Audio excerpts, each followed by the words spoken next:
আচ্ছা ধরুন, আপনাকে কেউ জিজ্ঞাসা করলো, কেমন আছো? আপনি নির্দ্বিধায় বলে দেবেন, ভালো আছি। কিন্তু আয়নার সামনে দাঁড়িয়ে নিজেকে কখনো প্রশ্ন করেছেন? চোখে চোখ রেখে কোনোদিন বলতে পেরেছেন, আমি ভালো আছি? না। বালিশে মাথা রেখে চোখের জলে বালিশটা ভিজে গিয়ে চিৎকার করে বলতে ইচ্ছা করে, আমি ভালো নেই। বাকি অন্যের জন্য সারা জীবন করতে করতে, অন্যের ভালোর কথা ভাবতে ভাবতে, অন্যের সুখের কথা চিন্তা করতে করতে নিজের সুখ আর নিজের ভালো থাকাটা কোথায় যেন হারিয়ে যায়। তখন নিজের ডিকশনারিতে ভালো থাকা এটাই মুছে যায়। নিজেকে সুন্দরভাবে বাঁচিয়ে তোলার জন্য কিছুই আর করে থাকে না। তখন চিৎকার করে বলতে ইচ্ছা করে, আমি তো একটুও ভালো নেই।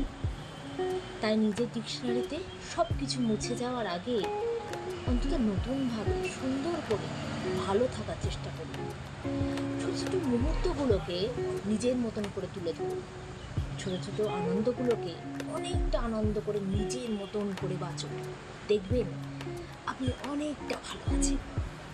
এই যে ভালো নেই চোখে চোখ রেখে কথা বলা না বলার থেকে ভালো আছেন, এইটুকু ভালো আছেন, এটা অনেক বেশি আনন্দের, অনেক বেশি খুশি। দিনের শেষে অন্তত এইটুকু বলতে পারবেন,